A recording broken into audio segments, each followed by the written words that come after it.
Live. Good evening and welcome to Mindful Live 198. We're on right now. Yeah, 198. Welcome. I'm your host Nathan Springer. It is the 16th of March. March is well along there, halfway through March already. You know what I was to ask? Who's saving up for the race car, boy? Hey. The race car is being saved for. It's just happening at a pretty slow pace, but it's moving. You know, progress happens when you take that one step in front of the other. You know, you don't have to be moving extremely quickly for there to be progress. Progress is just, you know, moving in that direction. So who knows? One day when you all see me zoom past in what that might be, a Tesla Plaid or something I might jump out with if we're in the modern age of race cars. Just know you all saw it there first. But yeah, as I saw somebody saying there, someone was saying earlier, the earlier Christopher criticism over her invoking of God into being needed in helping our situation. I don't take that. I wouldn't criticize her too seriously over that. Like, I mean, if she said that nearly as if they couldn't do anything and it was just God, well, you'd wonder, well, then you shouldn't be in that job. But if she's saying that they need God's help along with the work that they're doing, I don't see that as too much of an issue.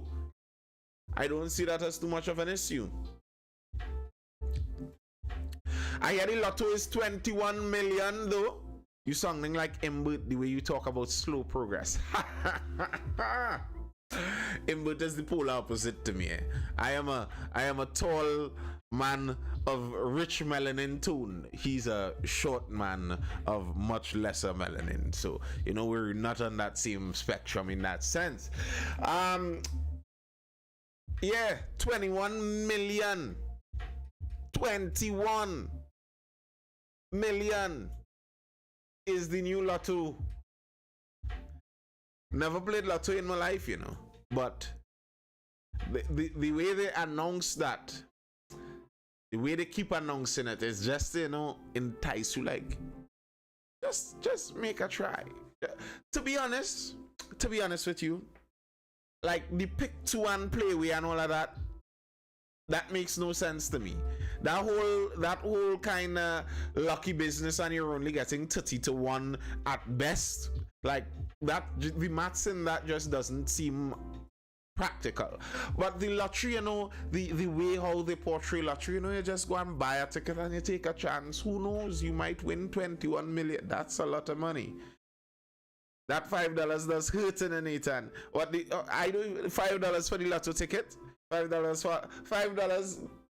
I could see that being a reasonable buy generally. People will buy lotto. I could see very tempting to buy lotto tickets. But that pick two and play way, like, I just don't get it. It's really a jumbie. I am telling you all, it's a jumbie on the thing. If you're a pick two and play, I'm telling you, go get the bush bat or go into the church and speak to the pastor because it's a jumbie. No way this thing making mathematical sense. And so many people swear they're always making money by it. Everybody making money by it. But if everyone was making money by it, then NLCB would be making a loss. And NLCB is not losing money on playway or pick two. So someone of you all really aren't making a profit as you think. That profit isn't rolling over as you think.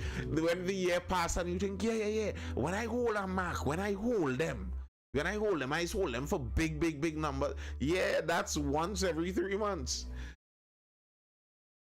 Not my good little money. Not my money saving up for my race car. Not at all. My little race car funds jumping up in playway. Nah. You know, it's kind of strange, and I think I said this before, but it's kind of a strange thing when I think about it, that the government is the orchestrator of the main gambling agency in the country. That's a bit strange, because the nature of that kind of gambling targets the lower income members of society. generally speaking, play away and pick two players are generally speaking the lower income in society. It's nearly like you're taxing the poorer people a little more. Such a strange thing. Such a strange thing. I could play 20 for 21 million, just the 20 though. That's what I'm saying, Richard Globman. That's what I'm saying. You could the way how Lotto is structured, you could understand the temptation. $20 for 21 million, $20 for a chance of winning 21 million. Even though the chances of you winning 21 million is extremely slim, still it doesn't sound that bad. But to tell me that I have to put the certain amount and guess the right number, but if I don't get the right number, I'll lose the whole amount. But if I get the right number and I have a small amount on it, then I only win a small. Nah, rich people don't gamble, they invest. Correct. But that's a bit of a gamble. It's just a gamble protected by the US government, apparently, it seems, because another one, is it 5 major banks or something like that in and around the US are crashing and crumbling at the moment, but they're being bailed out, so, you know, they don't have to worry about that. That's why they gamble, and that's a horrible thing when you think about it. The thing with, and this is what gets people upset about capitalism, but that's not what capitalism is or what it's supposed to be.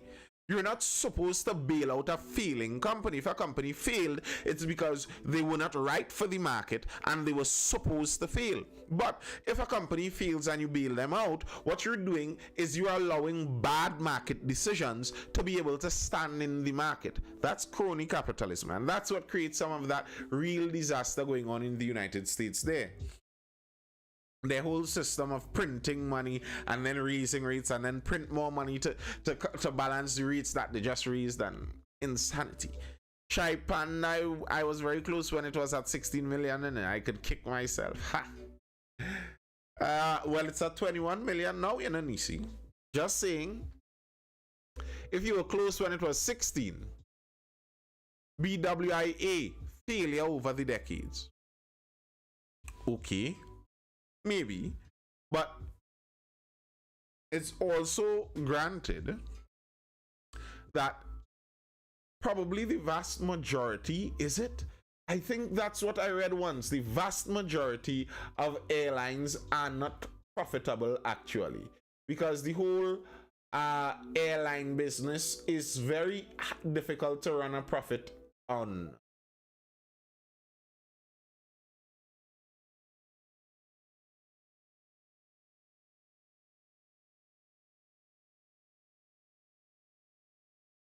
So yeah, and the thing is with BWI, well, Caribbean Airlines, the thing is they're run by the government, so I am not surprised by that at all. Nearly everything run by the state isn't run ideally. So it's no surprise that Caribbean Airlines is not up to scratch, really and truly. And that's not surprised. They make money with their loyalty programs. So, BWIA being a failure over the decade. And what exactly do you mean by a failure, Dev 251? What exactly is the failure you're talking about directly there? I saw a bit of an article today, some digging back up into the archives of corruption back in the 2015 era, and some photographer that Mr. Munilal, Dr. Munilal, my bad, had following him and stuff, and the kind of money those guys made. Listen, being friends with politicians could really be beneficial to some people, you know. I saw that they make money for foreign flights, but then lose money for flights to Tobago. Caribbean Airlines spoil. Well, it can that be said about nearly every agency in Trinidad and Tobago.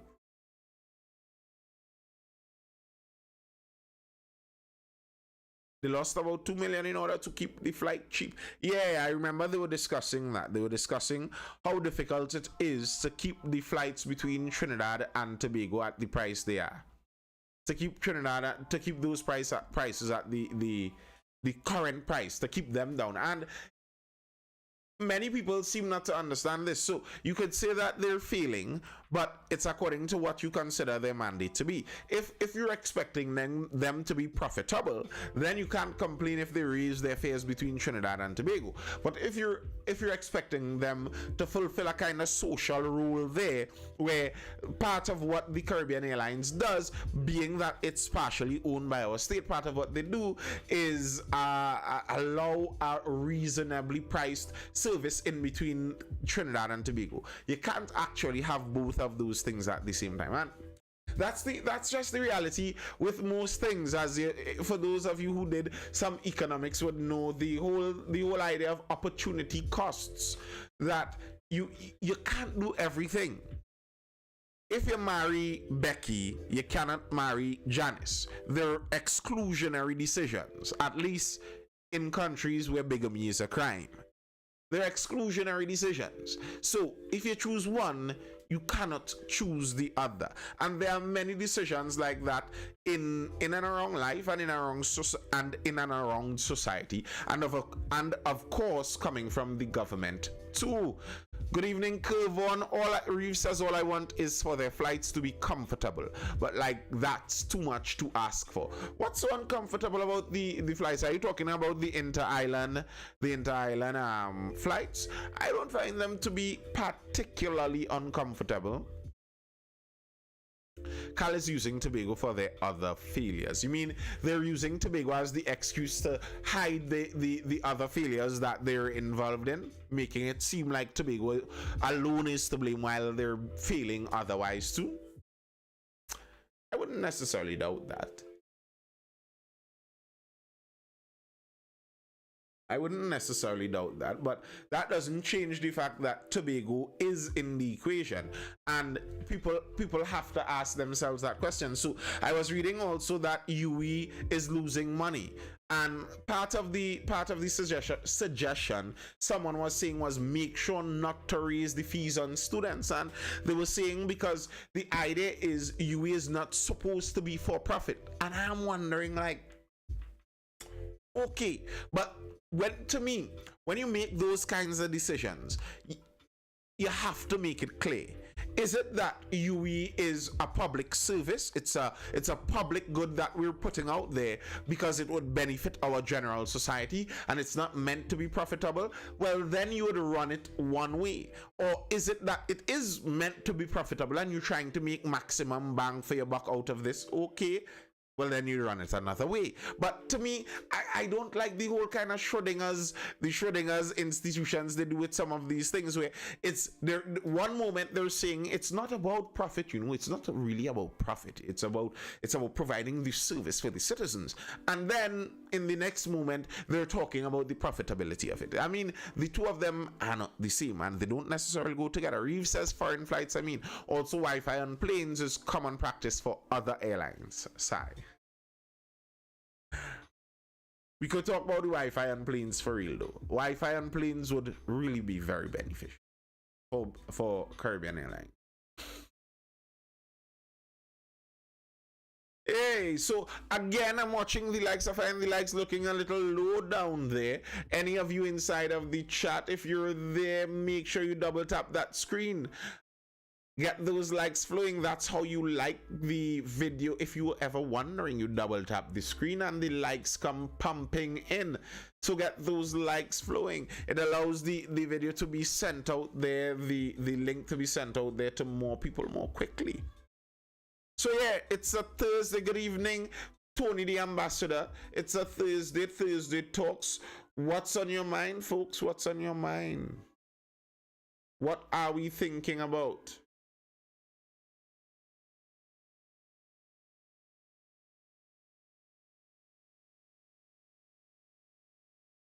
I saw some fights in schools again, and it's interesting that many of the fights are with female students, with girls. That's an interesting thing, and really and truly, I've noticed that trend probably about 10 years now, and I think I said this a while back. I think that has something to do with social media. Social media, yes, I will answer that, Tony the Ambassador. Any plans for 200? You know, I don't know, in a Jima King. I have no plans. To be honest, I have no plans. I don't know. We'll see. We will see. But I have no official plans. Yeah, the fights, I think, with the fact that girls are in the fights, I think it has something to do with social media. Male form of antisocial behavior, bullying, it's fighting, violence, but boys do that in school. You could only do that in person. And then when they go home, they go on the computer and they game. They might be cussing out some random big man on the other side of the world, but that's not in the same kind of vein as that kind of direct interpersonal bullying and violence that goes on. With the girls, however, they don't escape it. They are always mired in that whole environment constantly. Just from a glance, it looked like there are too many students in that school. That's another thing, curve on. But yeah, those things are, the girls don't generally escape it. So if girls have a falling out today in school, when they go home on social media, there's going to be passive aggression and one of the many ways girls do it: gossiping, reputation damage, and exclusion. Girls are masters at it. Girls are masters at that.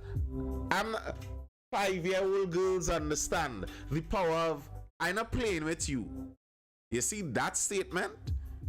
5-year-old girls already understand the power of that. So they could do that all over social media. So some of these issues are inescapable for girls, and obviously eventually it's going to bubble up to that level, especially if you have the kind of discipline levels that are lacking.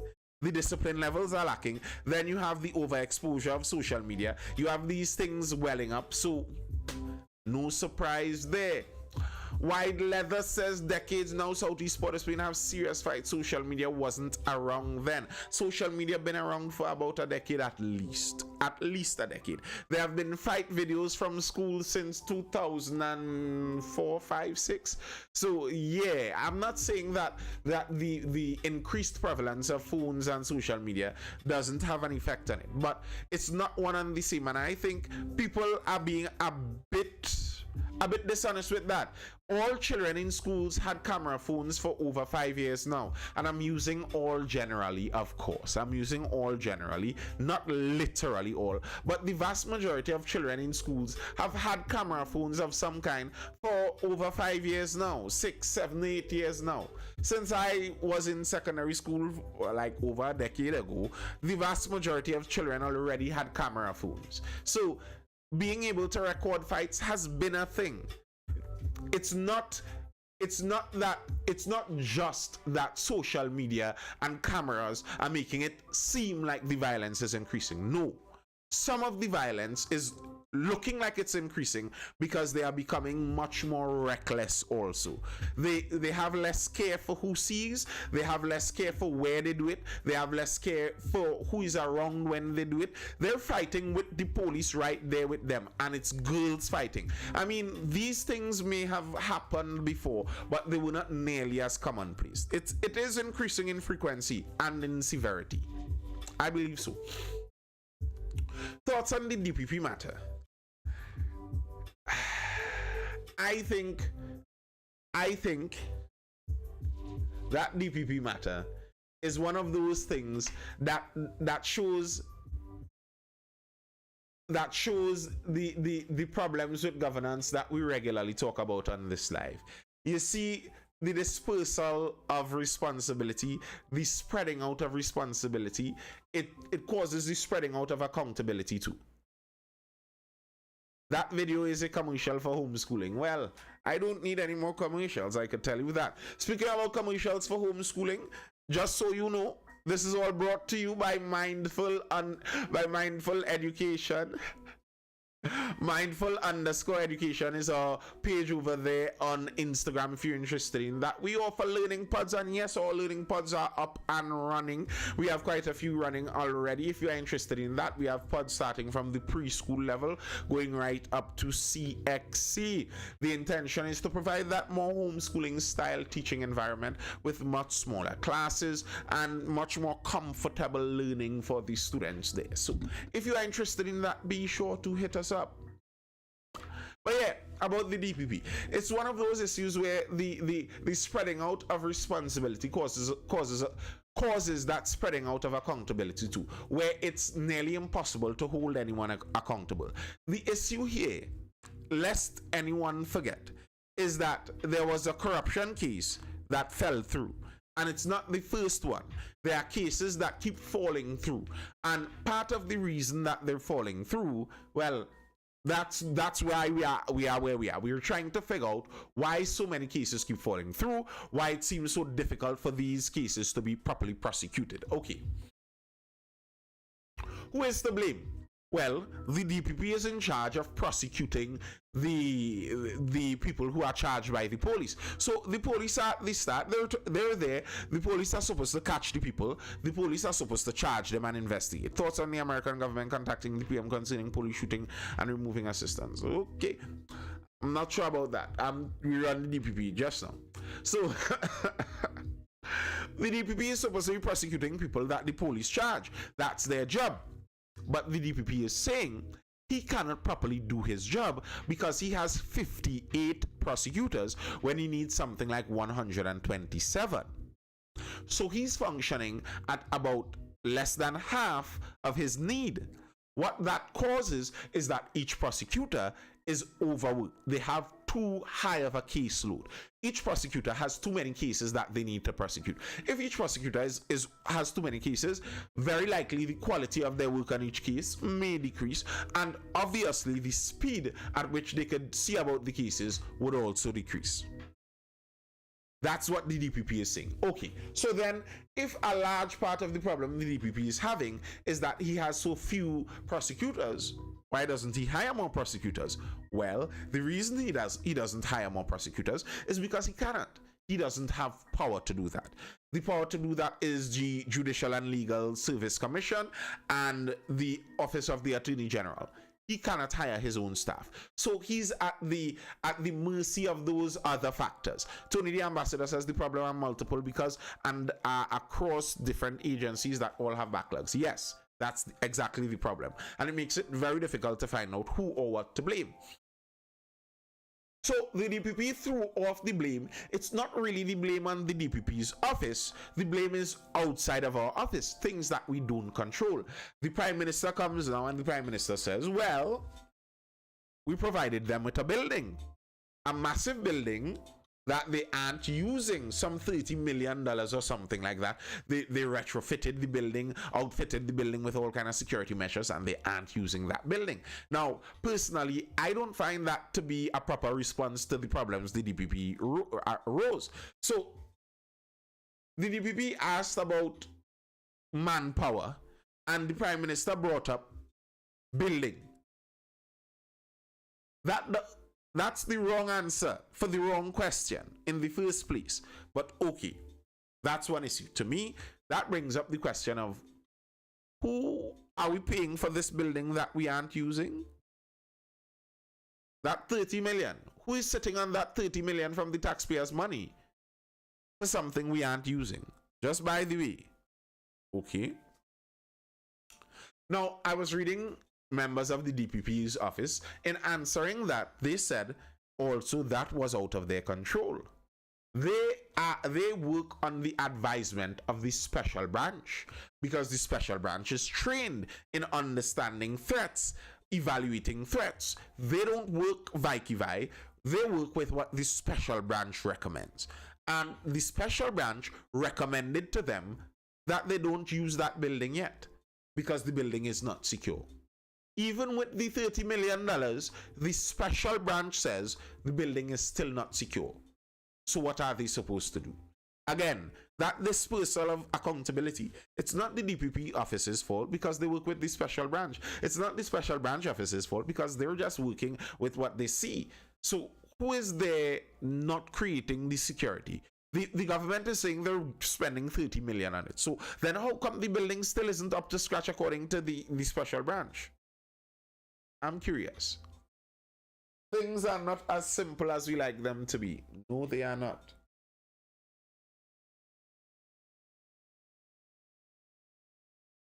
They never are. They never are.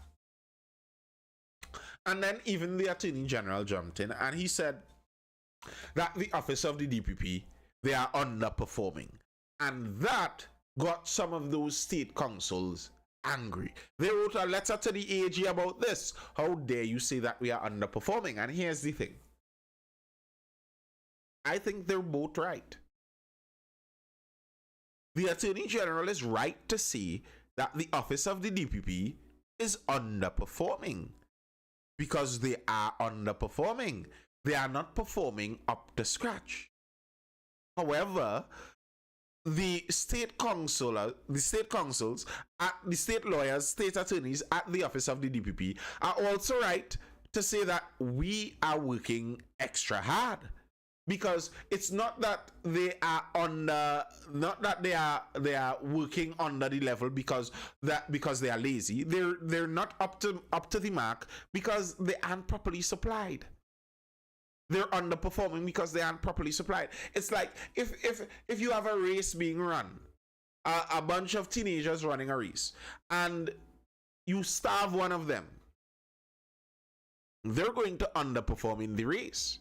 They may come last because you starve them. So yes, they are underperforming. That is correct. The underperformance is correct. But also you're starving them. So you understand? And that's kind of my view on this whole DPP thing. It's again the same thing we constantly struggle with. Those 3-card Monty games where they're always hiding the accountability. No one is ever accountable. Things happen, and the sad part is the cases fell through. It's not a matter of wondering if something happened. We already saw the result of it. The cases are falling through. Something isn't working, but no way to fix it because no one to blame. No one knows whose fault it is. The Attorney General must be trying his best. The DPP must be trying their best. The Prime Minister is trying his best. The Commissioner of Police is trying her best. Everyone is trying their best and doing the best they can, but yet things don't seem to be working right. What you gonna do? What you gonna do? All right, yeah, that's my thoughts on the whole DPP situation. Any further question? Who pays the piper calls the tune. Ever has it been? You know what I noticed with that positive radiation? I noticed that some people feel like there are limits to that. Like, you know, if someone is a doctor, the paying the piper and calling the tune ID doesn't work because, you know, they're a doctor. They're above that. If someone is a scientist or an engineer, you know, those fields up there, those people, they don't work with that pay the piper call the tune kind of thing. Yeah, you're wrong because they still do. They still do. When institutions fail, people lose confidence, and a crazy revolutionary guy gets public support. Are you speaking about someone in specific there, Mr. Kuvon? By chance? Someone in specific? A crazy revolutionary guy?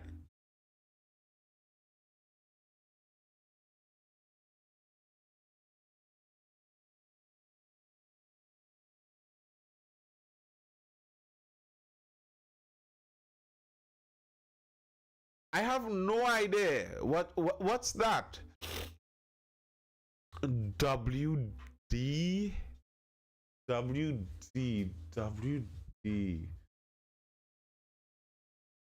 doesn't seem to ring a bell. Doesn't seem to ring a bell at all, Kilvon. This is WD. Walt Disney. Disney, the original. Oh, okay, yes. I remember good old Walt. Yes. Walt Disney.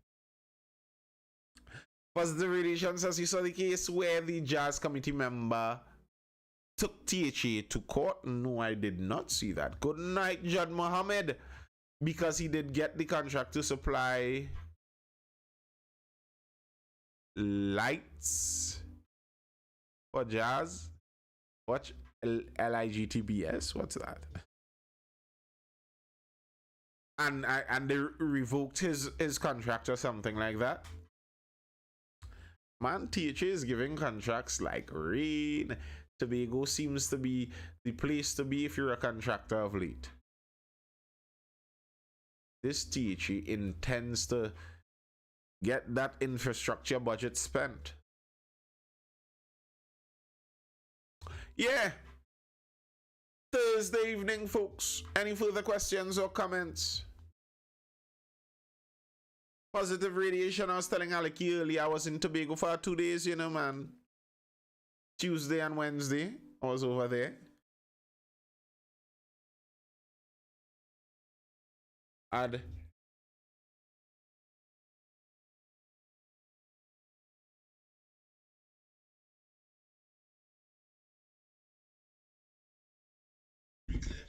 Yeah, man, clear and loud.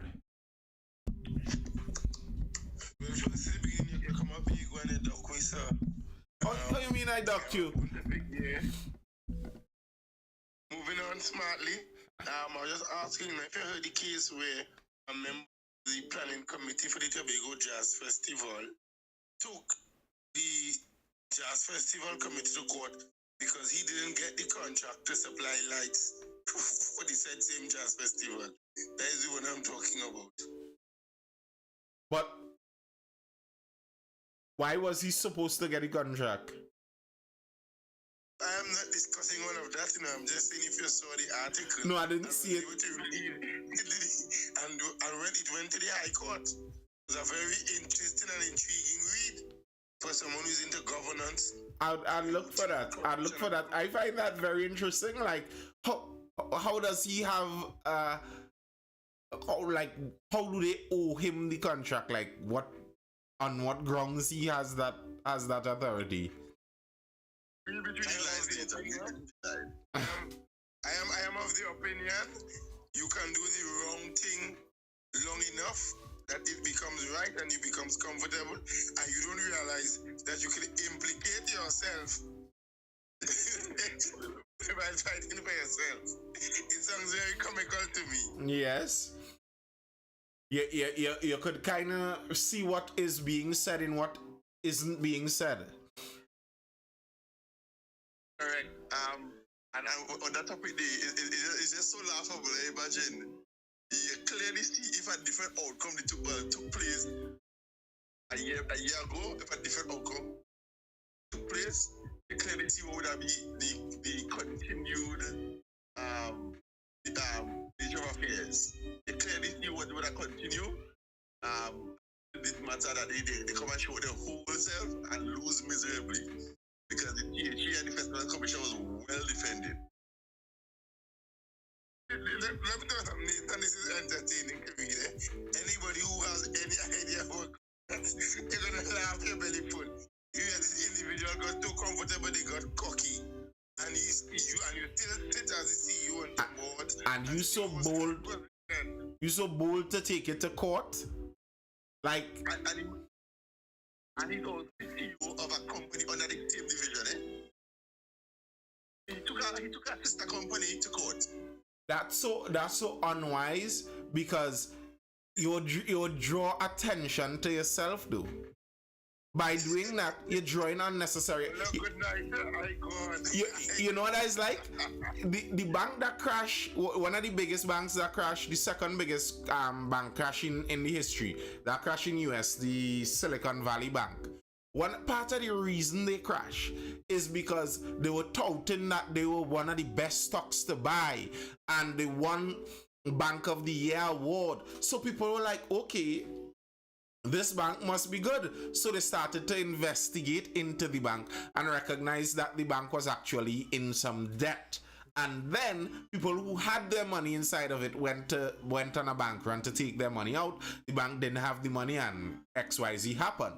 But they drew a lot of that on themselves. They drew it on themselves because they drew attention to themselves. That's the kind of silly thing with some of that kind of behavior. You drawing attention to yourself to expose your own self in your nonsense. Funny. Let me let me jump in here with the DPP, right? Yeah.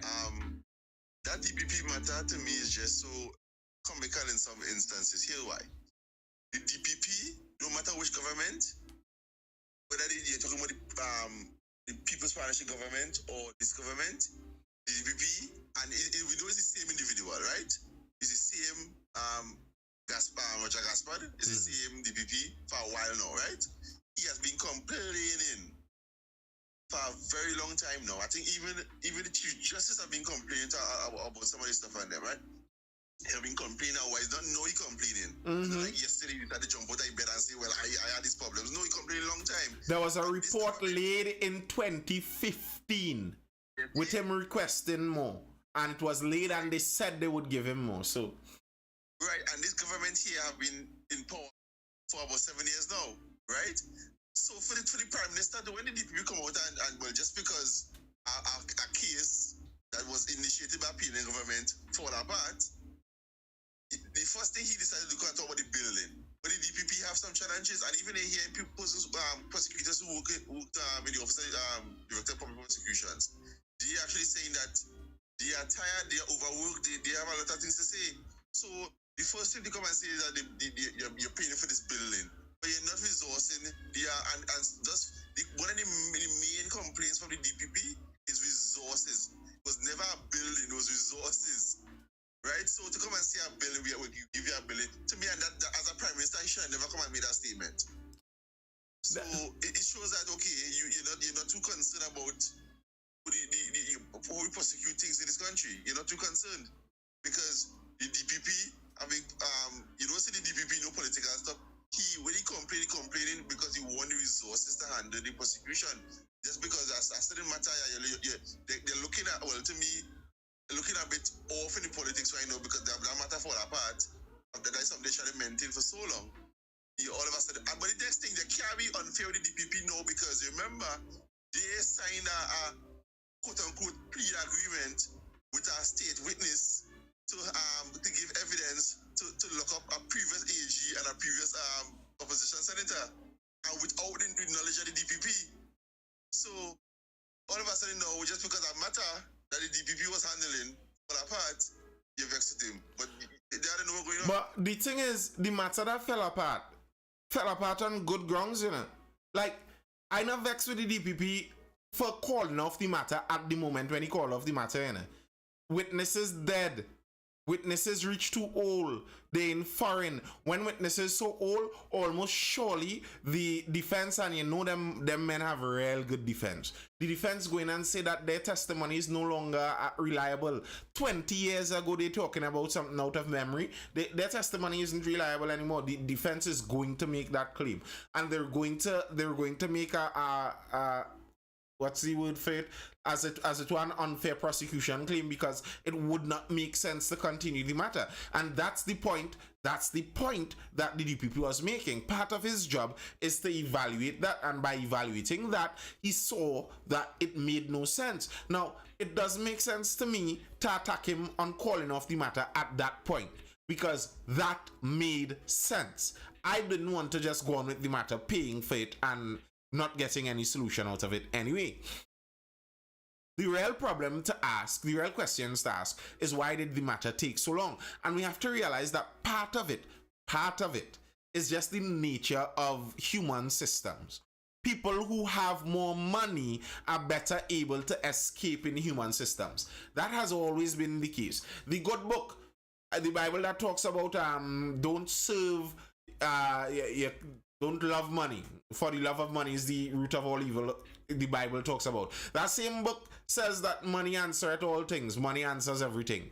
So it's understood for many ages now, thousands of years now, it's understood the wealthy get away more often. And some of it is just procedural. He explained this.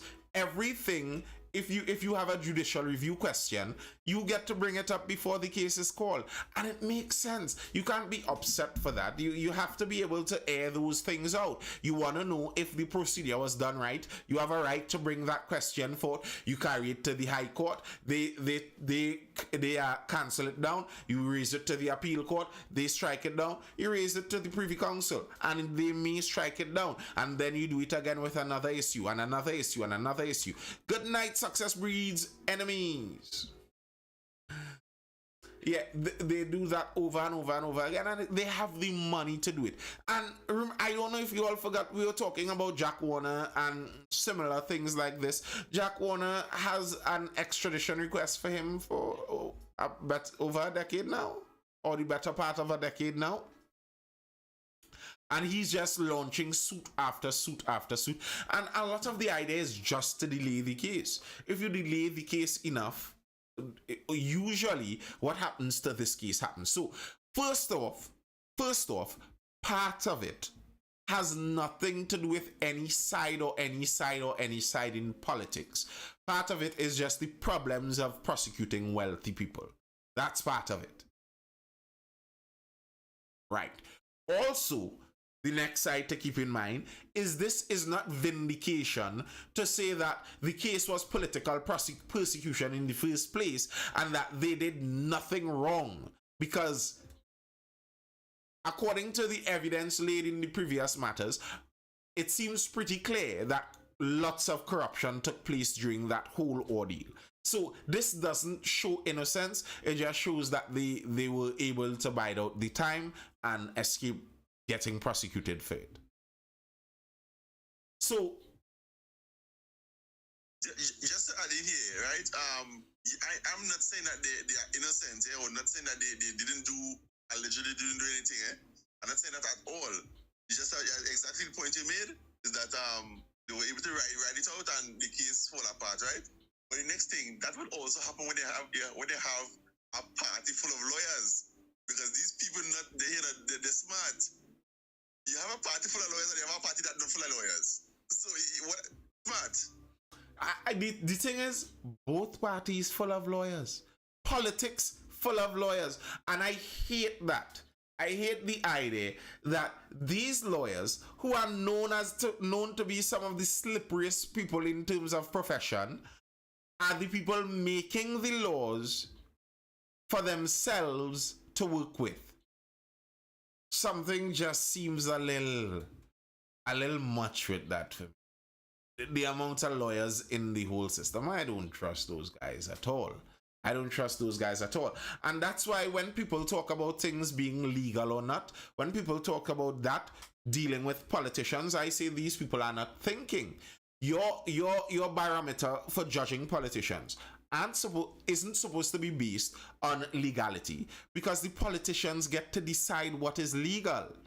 Your barometer for judging politicians has to be based on your moral standards by and large. What you think is right and wrong, what you think they should be doing, what your view of the state is, what your view of the social contract is, what you believe the duty of the state is. Sorry. That's how you judge the politicians. If you're judging them on, well, they didn't break any laws, well, that's kind of foolish. They're the ones writing the laws. So you don't really work with them on that law business. Kevon says, ever hang out with them, listen to the way they think about things. Some politicians I spoke to and hung out with before, probably not the most of them. I find generally politicians have an opposing view to me who leans more towards the free market. Politicians, when you talk to them, nearly everything, the solution often seems like it requires some more governance. Some people in politics seem to have that idea, like when you speak about nearly anything, their solution is more power towards the state and governance. So they can flip anything without thinking about the morality lawyers. Oh, yeah.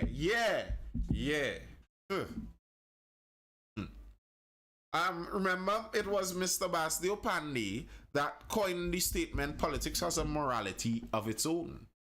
Mr. Pandey said that. He said that. He had no qualms about it. It has a morality of its own. So, and he wasn't wrong in how it's used and how it's practiced, how people work around with politics and law. He wasn't wrong. There is a morality of its own. There's a morality of it. So many people always are regularly doing that. They're stealing money from some of the poorest people, and their excuse is, well, we didn't do anything illegal. Well, maybe you didn't, but I mean, to normal people, that's immoral. No, he was not wrong, Kuvon. He wasn't. All right. Any further questions or comments in the chat? Let's see if anyone is over there on YouTube. Further questions? Hi, Regis Pickus over there on YouTube. Hi.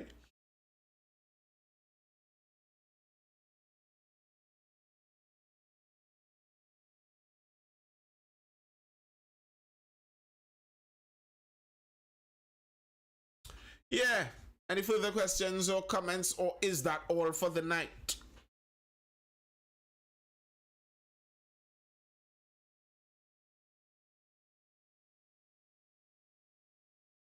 I ran out of my coffee tonight. I had to get caffeine in other places.